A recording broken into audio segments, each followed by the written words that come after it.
seke mayande rebo shabas. Renda ramande sebra kolobosha. Inde rebo shabra baba baba baba.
Shiribu sandara babu shikara mandirebus. Alléluia, totombolio zanzambe kolona lola. Alléluia. Yobwa kakabiso te. Ata mosika to utina yo nzambo zana biso. Mosika to utina yo nzambe ozo koba na biso. Ya lelo tende muto kosundola biso nzambe. Ya lelo tende mutu yo kosundola biso papa. Alléluia. Alléluia, Jésus.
Oninga malambwe, oya tika kangate.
Dieu, on acclame le Seigneur, le roi des rois, le tout-puissant.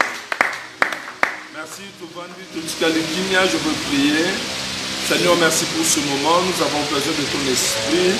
Et Kambabiso et Guidebiso, Motonio sera pour la organisation Pessibiso Zambe, Molimo no Santo, Nde Sarana Katnabiso, Kata, comme on est Soumassia et Punisama, au nom de Jésus, de tout le monde liboye. Amen. Voilà. Suite à ma réalité, il y a Mbo Cannabis au Congo, il y a un problème, il y a délestage. Voilà pourquoi nous avons commencé avec un léger retard. Mais Bino Bati Oyo, vous avez toujours branché dans le programme Oyo. Zambé Nanga Pambola, Bino Boza tellement ébélé. Zamba Pambola, Mayaya, chérie. Marie-Josée Kapakou. Merci de la mobilisation.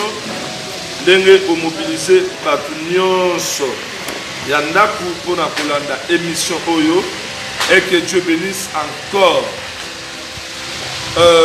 ma fille que j'aime beaucoup, Narlette, on voit tout de Papa Pacheli na Londres, que Dieu te bénisse, que Dieu bénisse encore toujours na Londres. Zamba Pambola, la mienne Moussassa Pamela Mbombo, Zamba Pambola yo. Et je bénis Batignon sur Oyo, Baza Branché, Bazolanda. La liste est tellement longue. Je bénis Maman Antoinette Kossi, na Suisse, Nzamba Monayo. Et je bénis Maman Mbombo Annie Moutoke na Londres, Nzambe à Pambola yo. Vous avez penza à combattant Yankolo Sumasia. La liste est tellement longue. Je vois aussi, il y a l'homme de Dieu, l'apôtre Francky Kerok, qui est en ligne, qui suit et soutient cette émission Zamamunayo. Il y a encore le vrai prophète Miracle Mbaya et Maman Elise Mbaya, Polo Amonabino, et Papa Antoine Kapakou. Nabaka Papunion sur place Boza. Je suis dans la joie lorsque je vous vois connecté dans cette émission. Et je dis encore un grand merci na coordonnateur Nabiso Nakati Europe toujours Piro Ilunga Papa Nashilo Nzambe Amunayo Pe Apambolayo. Boza vraiment ébélé. Nzambalola Akansabino Nzambalola Asungabino Nzambalola Apesa Pebino. Je vois l'homme de Dieu, le docteur Jean-Boni Bofunga. Merci beaucoup pour Ozana Bisso Namusala Oyo. Ma petite soeur chérie, Marie-Claire Kapambo, Nzambe Pe Azanayo. Vous avez vraiment ébélé, vous avez vraiment ébélé. Tikankolo à Monabino et Nkolo à Salelabino Mingi. Merci à Lydie Tsumbu. Ndenge tozo sambela na yo na yo salanga bien ba kombezo ya kaka sekoya. Et il y a un homme qui m'a fait vraiment beaucoup de plaisir. Lui c'est le chantre de l'Éternel. Pour l'instant azolanda biso na Israël, la terre sainte. Le grand chantre, l'homme de Dieu, le pasteur Hervé Malongo Tikanzambe Amonayo Nzamba Kendeno Lisusu Musika. Les fruits de mes lèvres, Hervé Malongo. Voilà, na sepeli mingi nabatu ebele na moni susu SP Chamba Elumbu, SP Chamba Elumbu. Bakombe zo bakisa makaka batu nyonso na bobo ebiso na bobo ebisite to annonçaki que tokozala na losambo en direct. Selon le programme et sur le thème, Lelo Tokozala Penza Mokuse Namalwanzambe. Juste moi, rappelle Mouké pour notre quota, notre temps fort et à prière. On va prier aujourd'hui. C'est comme ça que l'Esprit de Dieu m'a mis à cœur. Nous allons prier, vraiment prier. La ligne Sambela, Comment cet esprit Sungangai, Salanangai, Kata Zamba Liboso Solanda Biso, Tamso Banere Msobanda dimanche, Tozo Lobela, le loi ou ordre spirituel imposé dans ma famille ou dans ma vie. Quand on a thème, on a faire comprendre maintenant sur la de partout, boyer baké et ça n'a pas loi spirituelle négative. Oyo bondo. Satana a imposaka na kati ya ba famille na biso pe na kati ya ba vie na biso. Il est seulement question de suivre cet enseignement. Arrivé à la fin, le Saint-Esprit nous aidera pour que nous puissions à se retrouver. Voilà. Nous allons prier, même pendant quelques secondes. Moko amizum c'est pas dans mais nous prier Saint-Esprit. Na comprendre ma campoule. Na simba ma campoule. Na yeba yango. Na se situer. Pendant que je parle, le Saint-Esprit me dit expressement. Na batubaza na Kisasa. En Afrique, l'intérieur, l'Europe, l'Océanie, les États-Unis. Écoutez-moi bien aimé dans le Seigneur. Makambu oyo nzamba lobi toloba eza pambate. Soki o se retrouver nango. Omelanga na numéro na nga ya WhatsApp ou pendant l'émission réagir la régie finale na biso. On fait sa réaction et on saura comment évoluer. Tout le monde dit même pendant 1 minute, même pendant quelques secondes. Le Saint-Esprit l'obélangaï. La tisanga na makoki à Bozambe na samela. Gloire à Dieu. Jésus. Esprit de vérité. Conduis-nous. Dirige-nous. Au nom de Jésus. Oui, mon Seigneur, moi capable de transmettre cette parole. Au nom de Jésus, que j'ai ainsi prié. Gloire. Merci.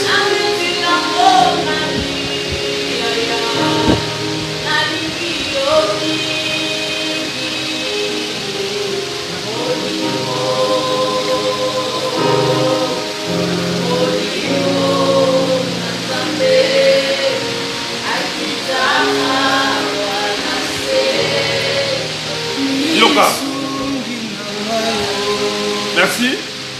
Lelo na lingi to sambela. Nazaka na verset moko na partager. Mais avant de partager le passage Bipoyo, je tiens à informer na balandi nyonso de partout. Nazoloba le loi ou ordre spirituel imposé dans ma famille ou dans ma vie. Ça, c'est une réalité spirituelle vraie. Si le Saint-Esprit m'a mis à cœur l'auto-prier, parce que vos réactions m'ont poussé l'auto-prier et lobby dimanche, nous avons clôturé enseignement pour tout compte dans un programme, il y a jeûne et prière. Frères et sœurs, ça sera très difficile pour que je fasse la rétrospective de ma campagne. Sinon, on risque de prendre 1 heure. Ça sera trop. Mais dans les cas, on a touché quelques points. Nous avons compris que Babondo qui a famille dans biso, ma pratique est belle et les canons dans ma coutume, dans ma tradition, sans que biso toyeba. Parce que le monde à ténèbres est fonctionnel dans la lumière et fonctionnel dans molili, dans le kuta, dans le kubata. Il y a des choses qui peuvent se faire. En plein jour, balobi, ils ont pour la protection. En plein jour, balobi, ils ont pour la sécurité. En plein jour, balobi, ils ont pour la chance. En plein jour, balobi, ils ont pour la madame. Dans le fétiche, dans l'occultisme, dans de pratiques coutumières traditionnelles, dans certaines cérémonies, il y a des lois, Yakobotama, etc. Mais la réalité, ce n'est pas ça.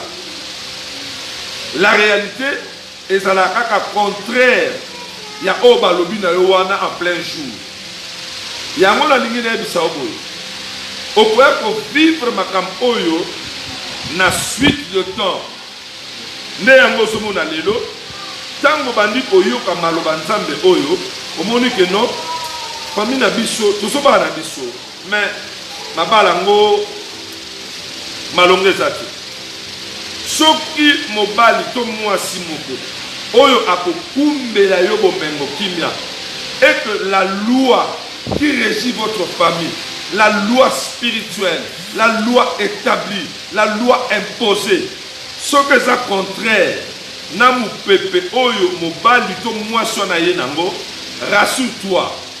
Conséquence, soit mobali wana kokufa, soit mwasi na kokufa, soit on va bloquer sa vie, ou bien on va lui imposer une mode de vie, soit à komika manfou, soit à komika milangwa, soit à komika négligent, soit à perdre ma relation importante, ou soit à négliger ma relation importante, soit les opportunités vont changer vie, à banaliser, à tout en a relation à malam, mais il ne sait pas l'exploiter.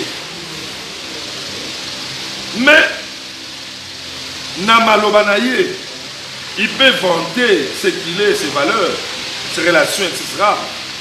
Mais qu'on soit bénéfice nango, à qu'on soit il y a beaucoup de gens qui les a imposé de telles vies. Pas un mobimba, pas imposer le monde de vie moko. Bobé la maladie moko, beaucoup par la maladie wana. Entre guillemets, oh maladie héréditaire. Ça peut aussi que comme on a vu sans pour autant une maladie héréditaire, famille mobimba botika la comme la diabète, c'est meilleur comme la diabète. Botika la comme la cancer, c'est meilleur comme la cancer. Obima, obotama, osala, moi c'est un bon mobile, un bon makamwe mata. Arrivé à un niveau, pas tout est bloqué. Pendant que tu me suis, tout est bloqué. Rien ne marche. On se fournit mes efforts. On suit ma valeur, on suit ma relation, on suit intelligence, sagesse. Ok, qu'on compte à quelque part. On a pris tout le monde sauf toi. Soko bani moussala ya malam, il y a valeur. Bako licencio, balongolio, sans raison. Ce n'est pas seulement toi. Et ça, on a mingi bongo na famille na bino. Individuellement ou en particulier, et comme elle a rappelé. Alors, si tu fais l'examen de ta vie, na bo opportunité zoa, na ba mbongo au simba, ba tobolo maboko, ba imposer le mot de vie moko, a to ba million. Il faut ochiter au komampiaka. A to se relancer na ba faire en wa ndengenini. Il faut tout ebeba. Au sombi mituka, au bandi business est bloqué. Au quotidien, on a business à transport. Moutouke baby, mes voitures sont en bon état. Tout ça, ne crois pas que cela est normal. Na lingi muto sa kolandangai, na zo toucher ba point kakapona, na tombo qui s'est spirituellement. Lorsque nous allons entrer dans un moment de prière, aux joie conscience, au sambela. Bien aimé dans le Seigneur. Prière échangera badonné. Prière est longola kamakambu ya mabe et bendi ya malam. Ne me dis pas non parce qu'on a ensemble de trotter. Et ça, quand on ensemble la trotter. Essaie de voir. La famille Nabino. Yosa 40e génération ya Moutou à Ebin Zambé. Osa 40e. Osa no bosambe ni trop. Nous avons bitumba wana ya vina yo. Ba imposa bino viwana avant même Bobotama. Rapidement, je vois les origines. Parce que, introduction matérielle à Bisso, là où nous avons tiré cette pensée, il y a une loi ou ordre spirituel imposé dans nos familles, dans nos vies, à partir d'Esther. Kopamba mané kokoma mwasa mokonzi. Mardoché, likunya ya bat. Mama nangai. Batebele bamunisaka bayokela kozwa kaka pone étoile na yo banda bo mwana bamonaki étoile oyo eza étoile ezalaka te na famille babandi kobe biso na bomwana on se retrouve na âge ya C bango seyo mwana liboso papa ngake ya mibale papa ngandimi yo na mwana mobali libala ya malamu ya kitoko mais baparent batomboki bapanzi yango bayeba zwi yo kaka bongo sans raison na moment nazoteya on se retrouve na bana misatu bana mine bapapa mine mais écoutez-moi bien landanga bien maman atoza na bana 6 na 6 papa yesu aza na makoki ya kopesa mobali azwi bango nyonso na bakoki nyonso kaka ta nzambe ne limite pas Dieu quelle que soit force ya loi wana oyo baimposa na famille na bino bato nyonso babalaka te Dieu est capable so okoti na programme oyo abimisa yo na loi wana yo obali vie échanger et okolakisa famille te ke source eza yo mokolakisa famille ke source eza Yesu Masiya mama tano bien na kokola na yo kitoko tai elobeli mibali ya malonga badefile na vie na yo baoyo bengana obengana baoyo bwaka obwaka baoyo sundolo sundula mais lelo ndo osolanda wana na Kisasa na Afrique na poto na États-Unis lelo zawa et pourtant âge eza nano nainayebisa mama osolanda nga nayoki mama moko aza très touché tant mosusu mposa kolela esali ye landanga bien ne te décourage pas peu importe l'âge avancé ne te sous-estime pas Satan ayaka na erreur Satan ayaka na défaut mais Yesu Masiya abongisaka ba erreur na ba défaut Satan yoka mibali oyo bakenda basi oyo bakenda eloko opesanga esengo ya koyebiso makambo na oloba eza que c'est vrai bayaki na vie na yo babise na vie na yo babotisi yo basala bakosala akei to bakei mais eloko esalanga plaisir na yebisa yo bango bakenda mais eloko ya nzambe eza na kati no ependaki bango bakenda na mbote eloko wana eza kaka alors mikabe pa na nzambe mipese pa na nzambe kangama na nzambe luka nzambe butu mpe moi kota na programme oyo toza nango oyo programme oyo ekosila dimanche oyo lobi toza lobi wana toza samedi toza dimanche nde tokosukisa mpo topesa programme ya prière na kati ya enseignement lelo nanika na simba mwa moke bacause ou baorigine oyo ezosala ke babondoka bafamille na biso e impose biso balwa na bango na bafamille mpe na bavi na biso frères et sœurs na mateya oyo toyekoli banda tobandaki nous avons compris que les péchés des parents, l'idolâtrie des parents, la rébellion des parents, la désobéissance des parents influence des progénitures, influence de génération en génération. Ce qui m'a fait du bien, comme on y a la famille Arekar, Jérémie 35, 1 tina 10, Jérémie 35, 1 tina 10. Qui était Rekar? Koko Yabarekabit, c'est-à-dire Moana Yarekab Jonadab. Jonadab Abotiban.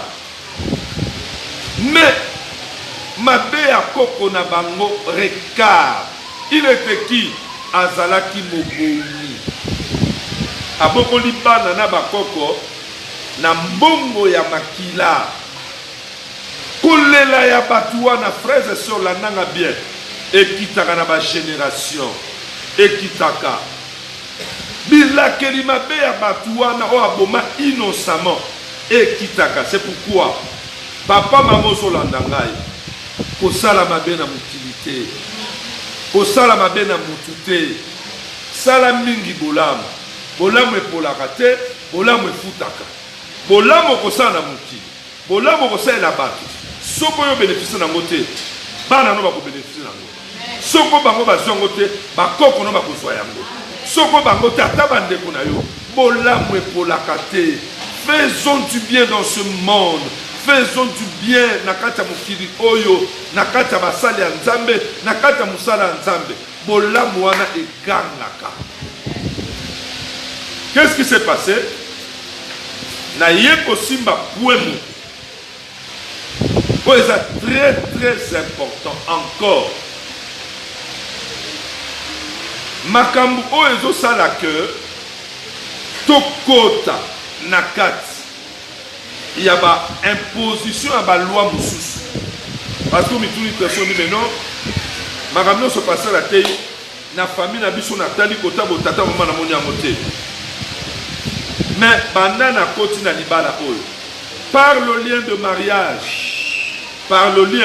de mariage, nous sommes ne kusangana na makambo. Le verset 9 et 10, il y a Jérémie 35. Bayekola biso bana bakoko ya Rekab bayebisi prophète oya yelaki bango ngolu babite koko na biso Rekab papa ya papa na biso Jonada ayebisaki biso na limi to so nanga vraiment zo texte wana tangango. Tu vas remarquer que pour mener une bonne vie et pardon pour là, il faut te vendre dans la tente, tout ça dans bilanga, tout mais la communauté, et tout ça dans la vie à malam. Non, c'est pas ça, c'est faux. Non seulement biso, nabasi na biso. C'est là où l'Esprit de Dieu me pousse à ouvrir mon esprit à comprendre que dans le lien de mariage, dans le lien de relation, dans le lien de l'intimité, des approches quelconques, il y a bat, tout y a biloko. Il y a aussi cette influence, il y a que Kani, il y a que Bébissi. Parce que Magamna Oloba, yo montant au taille, la famille n'a pas de monia moté, mais vous pouvez remarquer un mot, bando koto na libala. Makambu tu beba. So comparé Vinayo, na koto bala na koto bota, au monake, on a même tendance là-bas. On va faire interpeller. Ça va prier tout ça là. Au monake oui. En tout cas, nous avons banda ba signe kana butwa lelo. Lobby, au sentir ba signe. Monde spirituel na yo, na ba vision, na ba rêve, na ba songe et fungwama. Le Saint-Esprit a pour faire plonger yo na kati ya bozingo makambo. Na utolo balikambo ya les péchés des parents. Je donne l'exemple. Jean-Nef avec le roi. Baye ko babi papa, kolo. Pona nini abotama avec.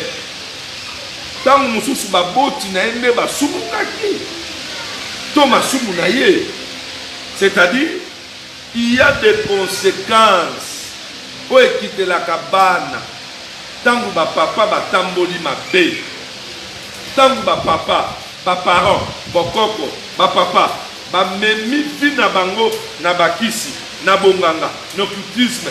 Il y a des répercussions sur les enfants. Il y a des conséquences qui tombent sur les enfants. Dans Matthieu 27, verset 25. Baso maïs, bato babi ok, akufa, soko boy, biso tokobo maye, makila na ye, et qui t'a dit qu'on a biso, payaba na biso. Tu vois maintenant? Est-ce que tu sais ce que tes parents ont fait? Depuis un Olandamai. Ne pense pas pour les loviers à bien. Pour les lots à la photo, pour vivre, attention, facilité. Ne néglige pas cette connaissance. Garde ça. Si aujourd'hui ta vie évolue mieux, gloire à Dieu. Mais si tu entres dans cet enseignement et que tu as compris que tes parents n'ont pas marché avec Dieu, va vivre na idolâtrie, na désobéissance. Tu es comme on a les sous bana Israël et l'autre salé que bakota na boumbu et ça qui m'a bé à Koko Abraham. Ma bé à Bokoko et qu'on quitte la première génération, la deuxième génération, la troisième génération, puis la quatrième génération. Ma bé frappé par la malédiction. Au botami na libota moko oyo, ba parents ou ba koko, ba initia ba parents na yo bikeko. Nazala lisomo na betela yo, deux pasteurs mo ba yeko lukangai. O ba oteka bikeko. Ba sombe te komoko ba bino oyo azaren, na nanga bien. Ekeko ba bi azaren. Mais ba teka ngoka yango moko te ya mwasi. Il faut que Kouana ate kamana oya mubali. Ya mubali ba lukie na Afrique no so bamoni ete mais ba retrouver na kikwiti. Il faut ba négocier na kikwiti. Mais pour na koteka ye, il faut ba sala ba cérémonie moko ba songisa bango na libala po ba kabona kaka. Na fandi na bureau na hôtel ba passer on a tout on a vu passer. Est-ce que bozo comprendre bozo lo boza na besoin bozo kindoki na kinkolo te le koni o te passa et ça la makambo on c'est passé bike ko ba koma na pouvoir na puissance ndengene. Écoutez-moi frères et sœurs, ce sont des choses vraies, ça s'est fait. Papa Nabino bakoko Nabino balona kan c'était moko babaka nzete wana e anzeta makam basana ngo ba cérémonie ba yebisaka bino bo vandaka na sa nzete wana te ata to kufi po kata nzete wana te même kolo mususu pona ko luka ko modifier le pango espace etikala po kata nzete wana yango moni ba ko kufa kufe pa na sans Dieu les choses spirituelles. Oh, idolâtrie moko, je vous dis la vérité, ça frappe des générations. Il y a un homme comme ça Moïse, l'Exode chapitre 20. Même de ceux qui prophètent Nathan Moïka, après Exode chapitre 20, verset Mogala, on le veut pour te prier. Avec ce qui va dans Israël, est le mot très important. Exode chapitre 20, verset 1 à 5. Ce rabat, version, c'est fini. Si le prophète n'est pas encore prêt. Exode chapitre 20, voilà. Verset 1 à 5, je lis au nom de Jésus. Amen. Alors Dieu prononça toutes ces paroles en disant, je suis l'Éternel ton Dieu qui t'ai fait sortir du pays d'Égypte, de la maison de servitude. Tu n'auras pas d'autre Dieu devant ma face. Tu ne te feras point d'image taillée, ni de représentation quelconque des choses qui sont en haut dans les cieux, ni qui sont en bas sur la terre, et qui sont dans les eaux plus bas que la terre. Tu ne te prosterneras point devant elles, et tu ne les serviras point, car moi, l'Éternel ton Dieu, je suis le Dieu jaloux, qui punit l'iniquité de père sur les enfants, jusqu'à la 3e et la 4e génération de ceux qui me haïssent. Verset 3. Verset 3. Tu n'auras pas d'autre Dieu devant ma face. Ok. Encore. Vas-y. Tu ne te feras point d'image taillée, ni de représentation quelconque des choses qui sont en haut dans les cieux, qui sont en bas sur la terre, et qui sont dans les eaux plus bas que la terre. Tu ne te prosterneras point devant elles, et tu ne les serviras point. Car moi, l'Éternel, ton Dieu, je suis un Dieu jaloux, qui punit l'iniquité de père sur les enfants jusqu'à la 3e et la 4e génération. C'est la parole de Dieu. Moi, je suis Dieu qui punit l'iniquité de père bien-aimé dans le Seigneur, dans le moment de prière, phrase ou texte est clair. Zamba Zoloba, tant que vous na idolâtrie, vous na masu, vous na kozanga botos, nganzambe na betaka, lisumu to libunga to mabe ya batata, likolo ya bana, ya génération ya liboso mibale tina 4e. Tozui koko na bino tozui papa. Papa kufaka boye, maman kufaka boye. Par une réunion moko ya famille ya makambo badiwa ya ba coutume azonga kufa. Maman pe bongo et ça que bino bana butika na trouble panzana. Famille panzana muna kuena yi. Bana bino bobota omona ndaku moko bana tata ko mama moko mais balamba 4-5 zungu muna bana maboke. Famille va trouble, va querelle. Écoutez, ma signe ya malédiction et se manifeste dans le lenge ebele. Bako swana, bako bunda, bako pingana, bako kandisana, bako bebana, bako trahison. Ça se manifeste dans beaucoup de choses. Mais si on a gardé pensée à Makamuto Loba, Babilo Kwana Nyoso, ce sont des modes de vie imposés d'une loi moko au chabino. On va vivre à bongo. On va vivre à potana. Nous sommes à Bokenda Poto. Au salaire fort. Au Bengisi Bandeko na yo. Ni balé mi sat mine. Baye na be fort na yo. Lelo ndenge osola ndangana bandeko wana bo bebana bo panzana bo tangana kate. Pourquoi on nouvelle, comment est-ce que ça coûte? Et comme ma camarade qui s'assemble à Bengi Oyo, mais bino mogo na poto, vous n'avez pas cherché ma tanga na ndenge na ye. Ça, ce sont des signes.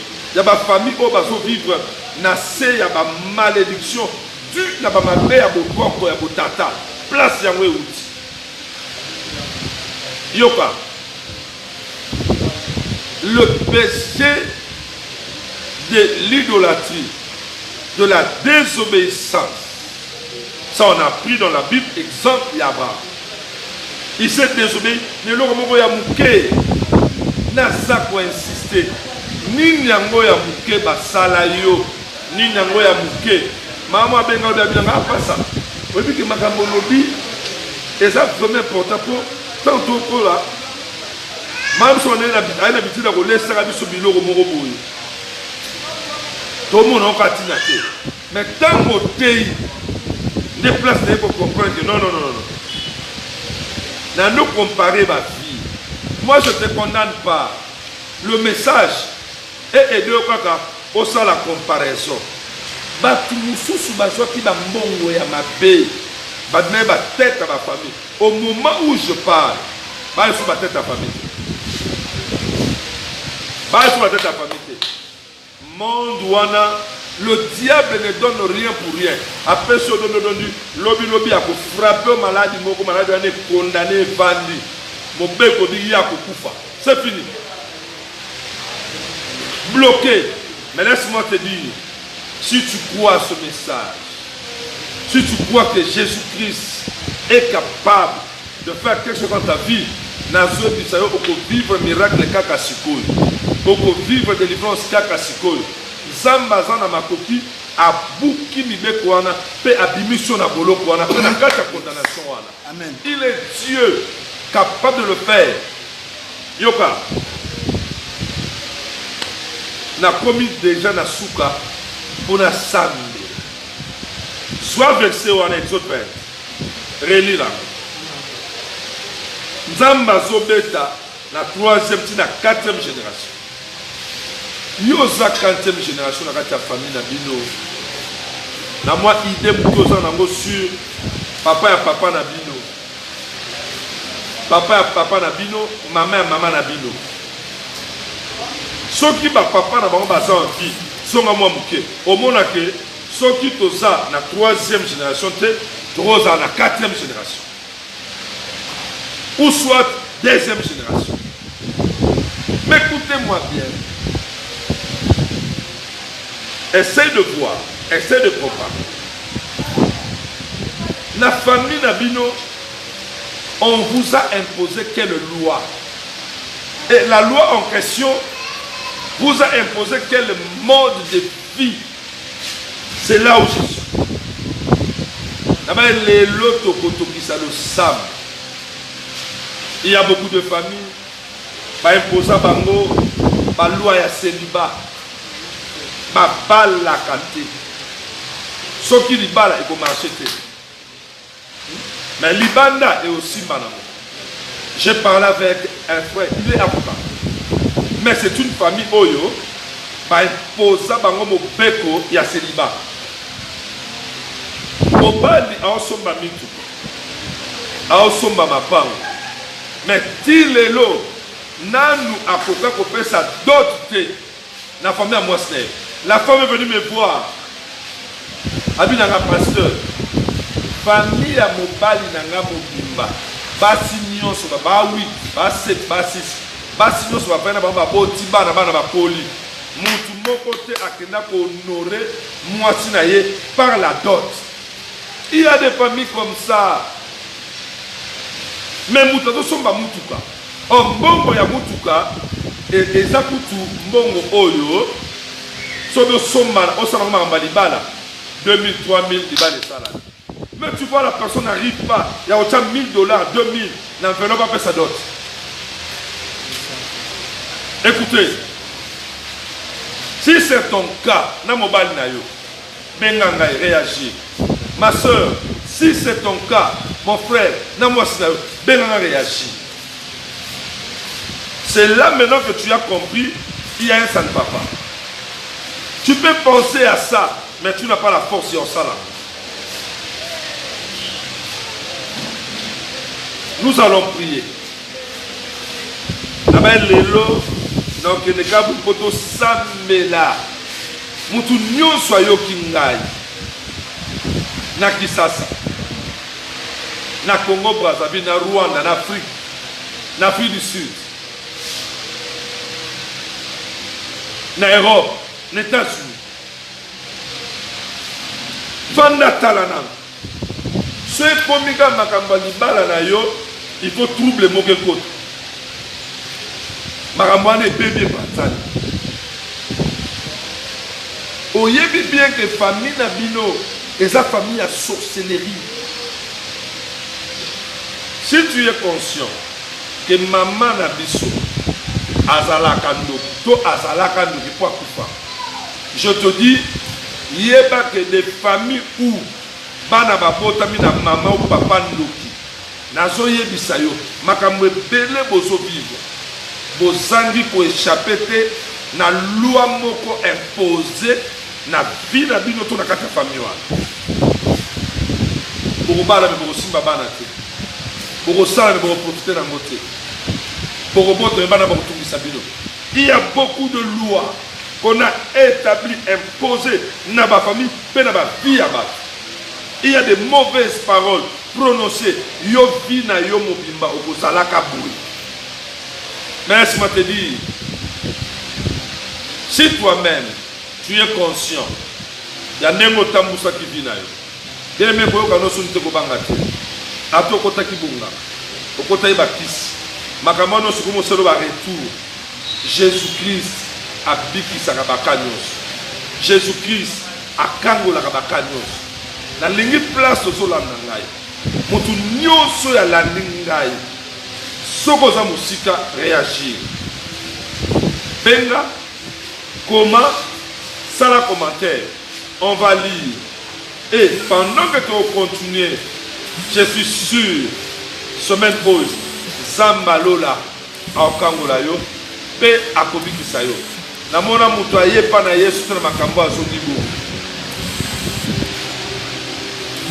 Nakati ya délivrance, batu oyo ba pratika ki ba art magique. Bible lobiango, ba zwaki biloko wana. Maman nangai, maman comme si on a noté comme maté à du genre na TV, rabbi nanga pasteur.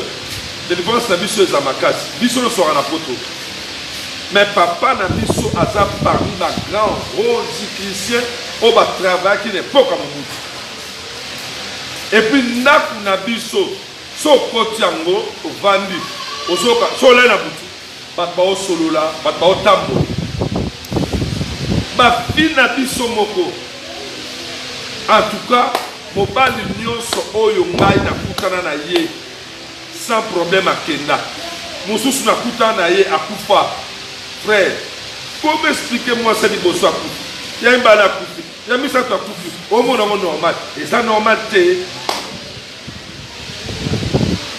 Viens me voir, appelez-moi, ou va voir ton pasteur, parle avec lui.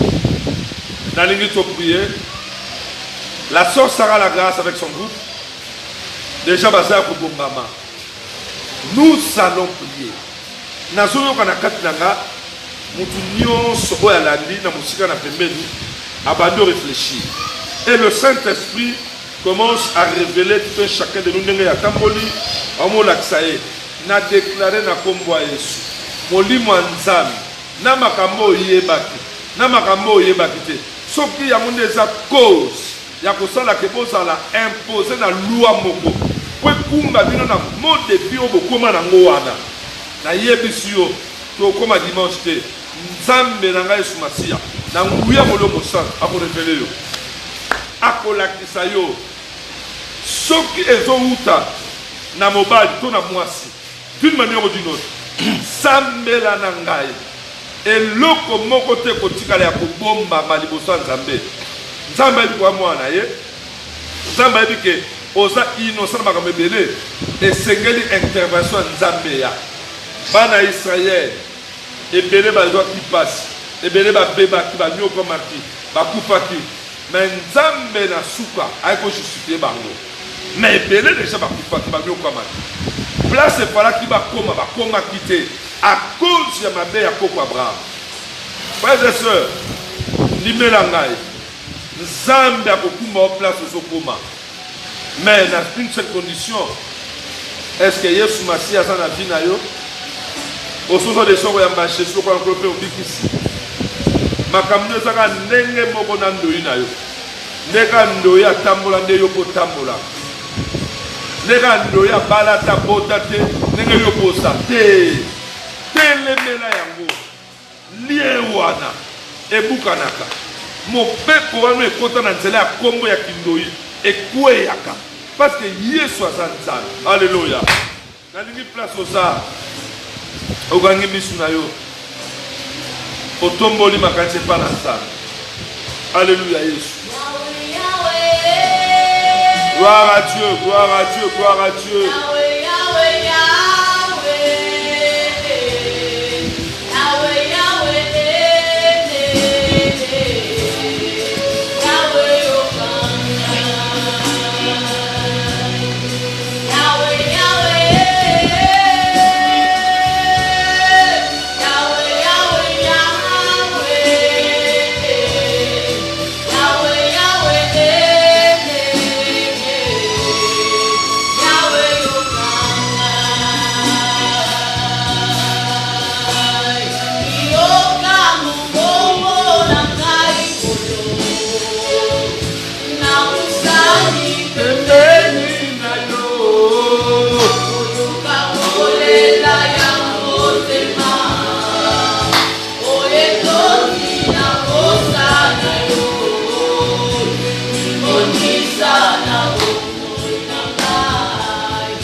Pesa nzambe merci mpona oyoki banda kosenga na molimo ya Nzambe biso nyonso tozosambela banda kosenga molimo na Nzambe sunga ngai.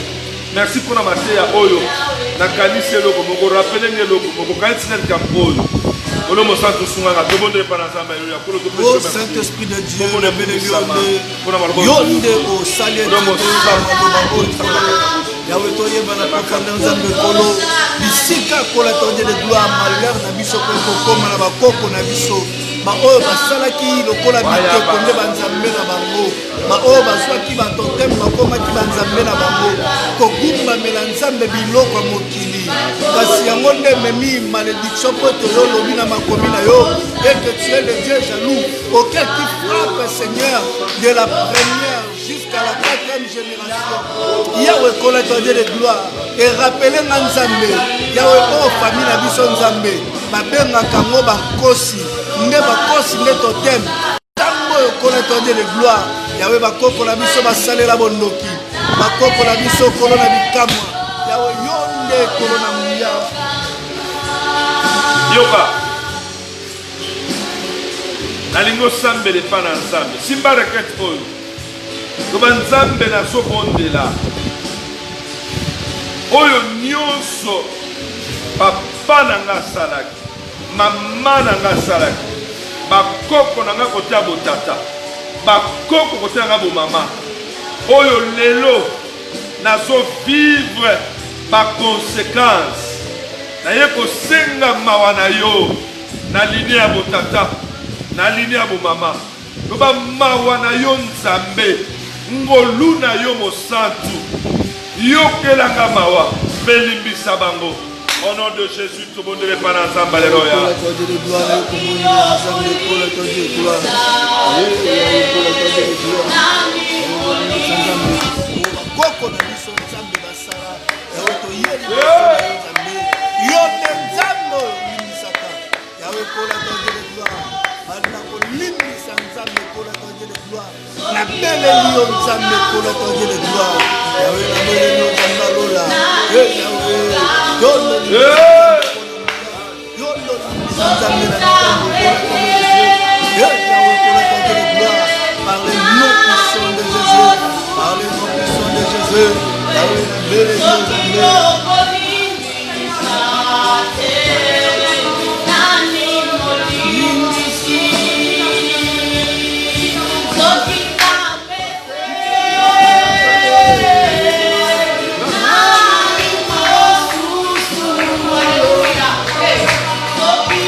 Merci Seigneur, gloire à Dieu. Yom tosona nanga kuta ma place osa. Tala atoza wapi. Omoni boko tala on bozana ba camarades. Maramba Nzambe la Bible dit les salaires individuels. Ata bozolia bozomena. Mais yom tosona nanga s'il te plaît. Si tu as compris quelque chose ou il y a quelque chose de touché au fukama. Merci beaucoup. Boto sinayo ekopambola yo. Boto sinayo ekokangola yo. Pe boto sinayo ekokita na bolamu na bana na yo. Tomba bono likolo. Sambele pa na Nzambe. Yo kande okokriye. Okosenge pa na Yahweh Nzambe. Olobi Nzambe na ngai. Makambu oyo nga na yoki. Nasengi yo sunga ngai. Nasengi yo Nzambe osunga ngai. Ya motuya nazo senga no Nzambe na ngai. Molimo mosantu erevele ngai. Molimo mosantu elakisa ngai. Soki libunga moko, soki pratique moko, oyo lelo vina ngese ya kokangama, vina nga etelemi, nazomona bolamu te. Nzambe na bondeli, Nzambe ya apôtre Chibin, nasengi na yo, revele ngai, Saint-Esprit de Dieu, lakisa ngai nalingi namona clair na vie na nga. Alléluia. Soboza marie loba nalingi namona clair na vie ya mobali na ngai.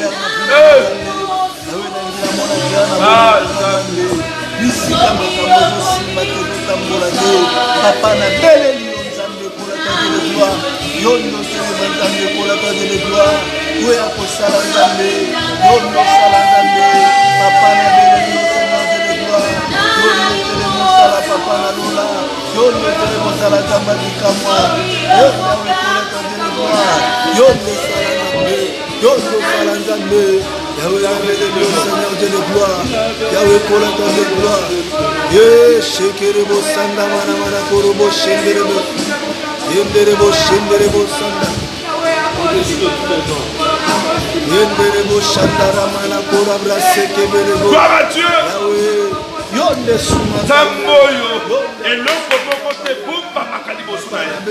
Mama prié. Voilà. Samba yo kakalo sambo.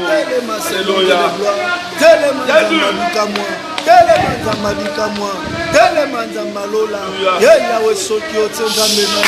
Kaka nengo fukami wana. Tala mama nengo sole na tamba somona. Nenge maya misu soma sama somona. Passa moto no sama somona. Pendant que prions sur le tambo binzambe, changer vie na ngai.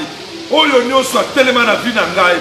Liboso na sima na nzoto na molimo na kotabo tatabo mama Nzambe bongo la vie na ngai ya mobali na ngai ya bana na ngai nani atelemeli bango au nom de Jésus la bravo la babalasa la mandaka isa profa kantaria au nom de Jésus au nom de Jésus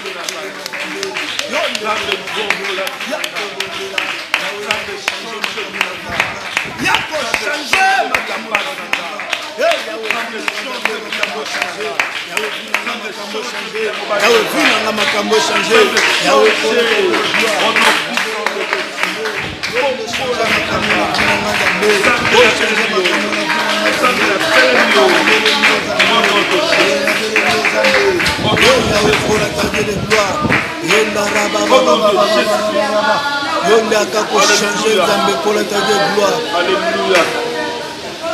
Alléluia. Prière et autorité. Bondoki nyonso oye huta kote ya botata na bino. Bondoki nyonso oye huta kote ya mama na bino. Oye ezotungisa famille, pe ezotungisa vie na yo. Na mosika na pene pene. Moto ya Nzambe ekosime yango au nom de Jésus sokote na yawe.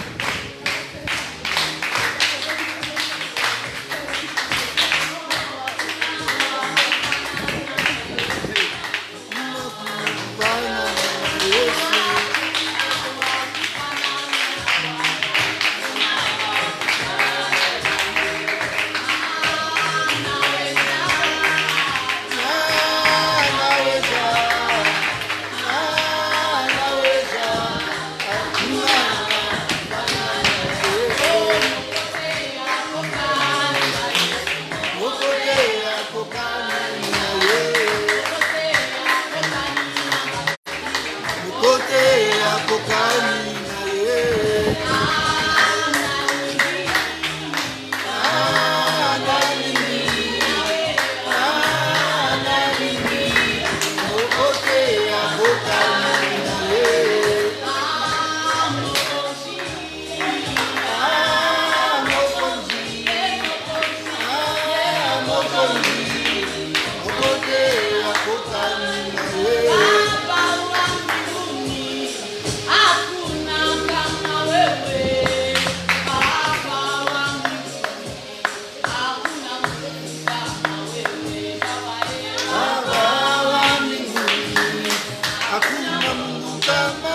Yoka, la ligne prier ce que pas dans ça. Et ça ni kamba lo sam. Problème ni yo zanango. Le golo so kwesi bondoki ya famille. O kwesi à côté à botata. Ya mosika ya pene. Limene siko nzele za polele. Yebisa nzambe posa na yo. Soko ozana passe na motema pona mobali. Pona mwasi, pona bana. Pona mokanda, kobota, kobala. Mbongo, mokanda na poto. Nalingi oyebisa nzambe. Oyo ezali posa na yo. Même pendant 2 ou 3 minutes. Tout le monde est pendant nzambe. Alléluia. Alléluia. Alléluia.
Le Dieu que nous adorons, Seigneur, alléluia.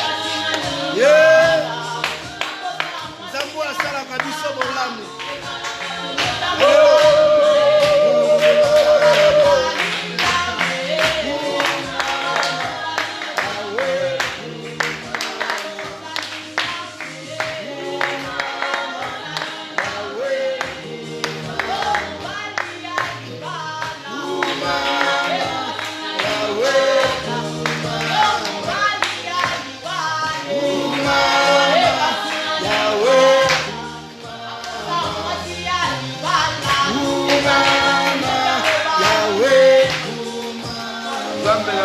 Merci. Gardez carrément le coup son de Panayo, Kumi Sama. Dès-le-midi, yo sambeli. Dima genzamba yo kilo sabona. Yo muto prier na kondima. Nazo biso buto le neko de kano pambate. Zamba kumi moni sana ba songe na ba rêve na yo. Penzamba si ayano liyo. Tika la ferme. Na o yo prier. Lobby na 18h to continue enseignement. 10 dimanche, tu as enseignement. Le programme spécial.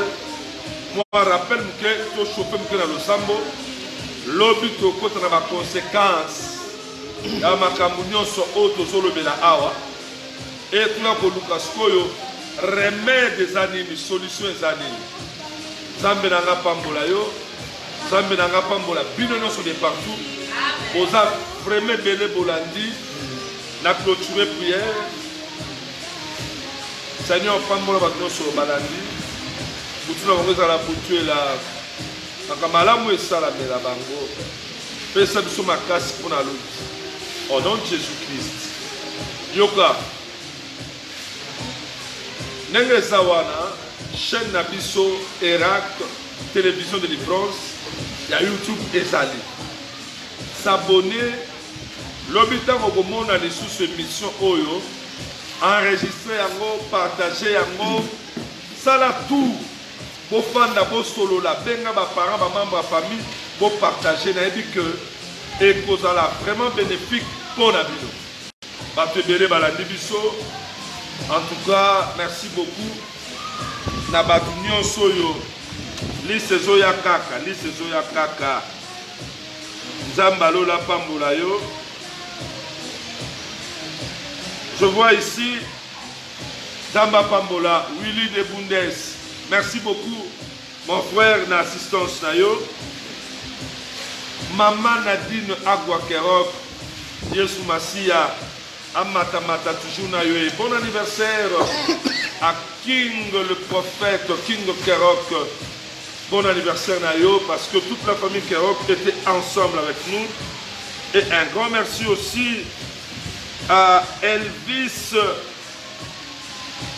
Belucho Nzamba Pambulayo, Nandengo Zalakina Biso, na Sephora. Merci beaucoup Sephora Kacheti, Nzamba Lola Amona Peo Lokola. Merci beaucoup na Silva. En tout cas, Bandeko Nyonso to Sambeli na Biso.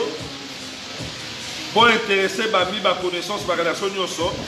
L'homme tout ça en direct. Kaka à 18h, et pas la minute, je crois c'est 19h. To Sambela. Le Sambo est bombaka, le Sambo est batelaka, le Sambo est protégé à Maramebele. Zamba Pambola, prophète Natamboeka, Apambola, Sor Sarah Gas, Apambola, Bandeko Nyonso Oyo, Bazana Biso to Sambela Bango. Vraiment, pendant que la sœur Sarah Lagas a clôturé dans le Mboyo, Tokutani Mbala Sima, numéro nanga ya contact, Okokome nanga na WhatsApp, plus 243 998 122 440. Bye bye.